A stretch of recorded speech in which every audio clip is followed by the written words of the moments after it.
Friends, welcome back to our own channel wealth growth. तो friends, इस video के अंदर हम एक्सिस बैंक स्टॉक के बारे में बात करने वाले हैं। तो देखिए, बैंकिंग सेक्टर में अगर आप किसी बैंक के अगर इन्वेस्ट करना चाहते हो तो एक्सिस बैंक एक आपके लिए एक सही बेट रह सकता है। लॉन्ग टर्म के लिए या शॉर्ट टर्म के लिए आप इस स्टॉक को ज़रूर पिक कर सकते हैं। देखिए, एक्सिस बैंक को हम सिलेक्ट करने की एक वजह है कि देखिए, एक्सिस बैंक का देखिए आपको पता होगा तो डिजिटल बैंकिंग में एक्सिस बैंक सबसे आगे कामकाज करते हुए नजर आ रही है। और ये बैंक हमें एक अच्छे वैल्यू पे इसकी प्राइस हमें यहाँ पे देखने को मिल रही है, एक अच्छे लेवल पे स्टॉक देखने को मिल रहा है। तो मैंने लास्ट टाइम एक वीडियो बनाया था गिरावट में हमें बाय या सेल करना चाहिए। उस वीडियो में मैंने डिटेल में आंसर किया था कि अगर आपको अच्छे स्टॉक अगर आपको गिरावट में एक सही प्राइस पे अगर मिल रहे हैं तो आपको डेफिनेटली उन स्टॉक को डिप में बाय करना चाहिए इन्वेस्टमेंट के लिए। तो ये इन्वेस्टमेंट के लिए बैंकिंग सेक्टर में से एक बेहतर स्टॉक मुझे लगता है। तो आइए इसके बारे में हम और भी जानकारी लेते हैं कि फाइनेंशियल यहाँ पे किस तरह से फंडामेंटल किस तरह से देखने को मिल रहे हैं। इसके साथ हम चार्ट को देखेंगे, जैसे कि मैं हर बार कहती हूँ कि चार्ट को हम ज़्यादा प्रेफर करते हैं। तो हम सारी डिटेल में एनालिसिस इस वीडियो के अंदर करने वाले, तो वीडियो को पूरा देखिए, स्किप बिल्कुल भी मत कीजिए। पूरी जानकारी हम इस वीडियो के अंदर देने वाली है। स्टॉक की अगर बात करें तो स्टॉक प्रेजेंटली 993 के आसपास ट्रेड करता हुआ नजर आ रहा है। यहाँ पे हमें ऑलमोस्ट 2% के आसपास की गिरावट स्टॉक के अंदर देखने को मिल रही है। अगर जैसे कि हम इस स्टॉक को ज़्यादा से ज़्यादा लॉन्ग टर्म के लिए देख रहे हैं तो हम अगर यहाँ पे 1 ईयर की रिटर्न्स की बात करते हैं तो यहाँ पे 31% के रिटर्न हमें देखने को मिल रहे हैं। अगर 5 ईयर की बात करें तो 5 ईयर में भी हमें 75% की यहाँ पे रिटर्न देखने को मिल रही है। जैसे कि एक्सिस बैंक एक प्राइवेट बैंक है और एक लार्ज कैप स्टॉक है, तो यहाँ पे आपकी रिस्क कम रहेगी स्टॉक के अंदर अगर आप इन्वेस्ट करते हो तो रिटर्न भी बहुत अच्छे हैं, इसके साथ आपकी रिस्क भी कम रहते, तो बेस्ट बेट आपकी रह सकती है। अगर बात करते हैं फाइनेंशियल की, तो फाइनेंशियल की अगर बात करते हैं टोटल रेवेन्यू के अंदर हमें यहाँ पे हर साल बढ़ता हुआ दिख रहा है। ईबिटा के अंदर भी हमें यहाँ हर साल एक यहाँ पे बढ़ोतरी होती हुई दिख रही है। इसके अलावा नेट इनकम की बात करें तो यहाँ पे भी हमें अच्छा खासा जंप देखने को मिल रहा है। स्टॉक के अंदर कोई भी रेड फ्लैग नहीं, इसके अलावा स्टॉक बिल्कुल भी ओवरबॉट जोन में हमें फिलहाल नहीं देखने को मिल रहा है। तो आइए प्रमोटर की होल्डिंग हमें देख लेते हैं कि किस तरह से हमें देखने को मिल रही है। अगर प्रमोटर की बात करें तो यहाँ पे 80% ऑलमोस्ट यहाँ पे प्रमोटर की होल्डिंग हमें देखने को मिल रही है। यहाँ पे म्यूचुअल फंड की 21%, डैश की 8% के आसपास की, और यहाँ पे देख सकते एफ आई एस की यहाँ पे 51% के आसपास की, ऑलमोस्ट यहाँ पे 50.48 मतलब 51 के आसपास की यहाँ पे होल्डिंग हमें देखने को मिल रही है। रिटर्न की 12%। अभी ये यार रिटर्न की 12% क्यों है, तो हमें सिर्फ यहाँ पे पेनी स्टॉक में हम इंटरेस्टेड रहते हैं। हमें सिर्फ बस 100 का लो और 1000 में बेचो, बस इसके पीछे हम भागते रहते। लेकिन देखिए, ये एफआईएस वालों ने इस स्टॉक को यहाँ पे बहुत ज़्यादा क्वांटिटी में यहाँ पे उठा के रखा है। तो हमें देखिए, हम ऑपरेटर ऑपरेटर जिसे हम कहते हैं, तो यही तो लोग होते हैं ऑपरेटर, इनके पास ही बहुत पैसा है, यही तो स्टॉक को ऊपर नीचे करते हैं। तो अगर आप इनके साथ अगर अपने इन्वेस्टमेंट को रखेंगे तो अच्छे रिटर्न्स यहाँ पे हमें देखने को मिल सकते हैं। तो यहाँ पे एफएस की बहुत ही अच्छी यहाँ पे होल्डिंग स्टॉक के अंदर देखने को मिल रही है। तो सेफ इन्वेस्टमेंट के लिए आपको लार्ज कैप स्टॉक को जरूर यहाँ पे चूज करना चाहिए। लॉन्ग टर्म के हिसाब से आपको ये बहुत ही अच्छे रिटर्न्स यहाँ पे दे सकते हैं। तो ये तो हो गई पूरी फाइनेंशियल की बात या पूरा फंडामेंटल के एनालिसिस। अगर आइए हम चार्ट को देखते हैं कि चार्ट पे क्या ये चीजें सारी दिख रही है क्या, चार्ट बिल्कुल इसी तरह से दिख रहा है क्या जिस तरह से यहाँ पे इंफॉर्मेशन हमें देखने को मिल रही है।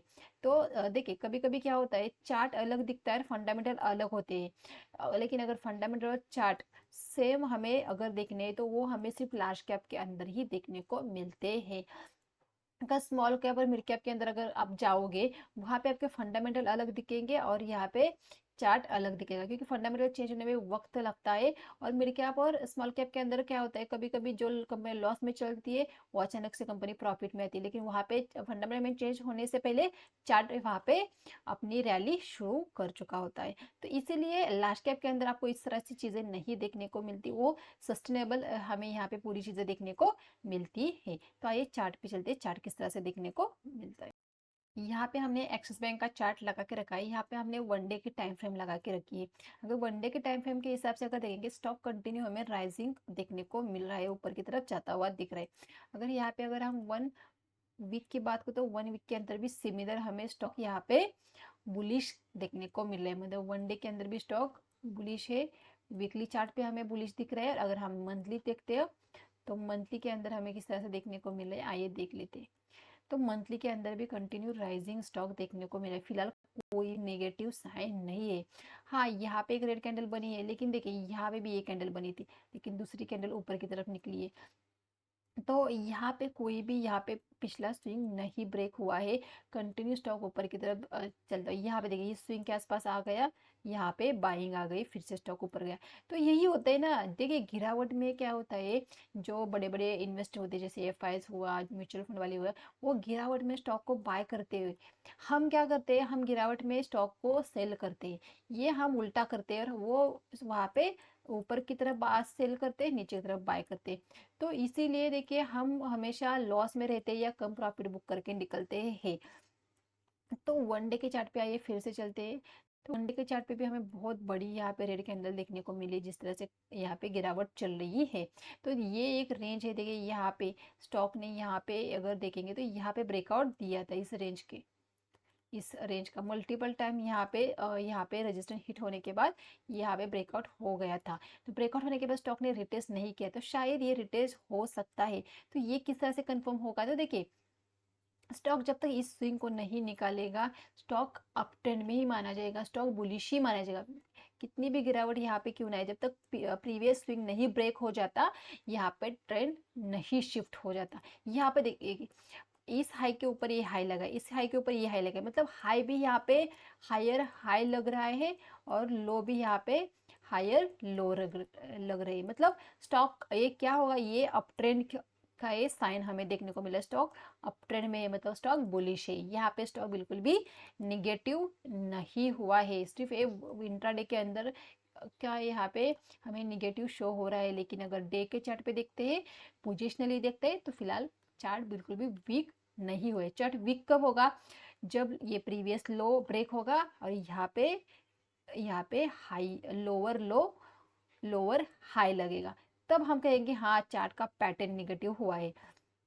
तो देखिए ये जो ब्रेकआउट लेवल था उसके आसपास स्टॉक ट्रेड कर रहा है, तो डेफिनेटली हम यहाँ पे कुछ क्वांटिटी को जरूर बाय कर सकते हैं इन्वेस्टमेंट के तौर पे। अगर बाय करें तो यहाँ पे अगर किसी वजह से स्टॉक नीचे भी आ जाते हैं तो कोई बात नहीं, हम फिर से यहाँ पे स्टॉक को इन्वेस्ट कर सकते हैं। देखिए हर महीने कुछ क्वांटिटी हमें एक पर्टिकुलर स्टॉक को यहाँ पे सिलेक्ट करके उसमें इन्वेस्ट करते जाना है। आपको बहुत अच्छे रिटर्न यहाँ पे देखने को मिल सकते हैं, लेकिन आपको सही स्टॉक को भी वहाँ पे चूज करना बहुत ज़्यादा ज़रूरी है। अगर आप पोजिशनली बात करते हो, जैसे कि आप जो स्विंग ट्रेड करना चाहते हैं, तो वो क्या कर सकते हैं, यहाँ पे रजिस्टेंस था जो ब्रेक हो गया, मल्टीपल टाइम टेस्ट होने के बाद ब्रेक हो गया, स्टॉक ऊपर गया, फिर रिटेस्ट करके फिर से ऊपर जा सकता है। तो यहाँ पे आपका एसएल बहुत छोटा आएगा। अगर यहाँ पे 30 पॉइंट का अगर आप ऐसे रखते तो यहाँ पे आपके टारगेट भी उसके 1:5 के टारगेट आपको देखने को मिल सकते हैं। तो ये स्विंग ट्रेड के लिए भी आप स्टॉक को देख सकते हैं। यहाँ पे अगर कोई बुलिश साइन दिख जाता है तो डेफिनेटली आप यहाँ पे एक 30 रुपीज़ का एसएल डाल के आप 1:5 की ट्रेड यहाँ पे प्लान कर सकते हैं। तो देखिए हमने दोनों सिनेरियो डिस्कस किए, चाहे आप इन्वेस्टमेंट के लिए स्टॉक को पिक करना चाहते तो किस तरह से पिक करना चाहिए, इसके साथ अगर आप पोजिशनली आपको ट्रेड करना है तो आपको किस तरह से सोचना चाहिए, किस तरह से आप स्टॉक को पिक कर सकते हैं। तो ये पूरा हुआ मेरा कहना, मतलब मैंने ये पूरा आपको बता दें कि हाँ ऐसा करना है वैसा करना है। लेकिन किसी भी स्टॉक को पिक करने से पहले आप खुद उन स्टॉक के बारे में खुद जाके चार्ट देखिए, आप खुद जाके फंडामेंटल देखिए, पूरी चीज़ें आप खुद भी एक बार एनालाइज ज़रूर करनी चाहिए, तभी आपको स्टॉक को बाय करना चाहिए खुद के एनालिसिस के बेसिस पे। अगर हाँ आपको पता लगे हाँ भाई एक्सिस बैंक अच्छा है, तो आप खुद जाइए, उन चीज़ों को आप खुद अपनी आंखों से पूरी चीज़ें देखिए, आपको किस तरह से लग रहा है, और फिर आप इन्वेस्ट कीजिए। सिर्फ किसी के कहने से कभी भी अपने पैसे को इन्वेस्ट मत कीजिए। तो गाइस वीडियो अच्छा लगा तो वीडियो को लाइक कीजिए, चैनल को सब्सक्राइब कीजिए, इसी तरह का आपका सपोर्ट हमें दीजिए। Thank you.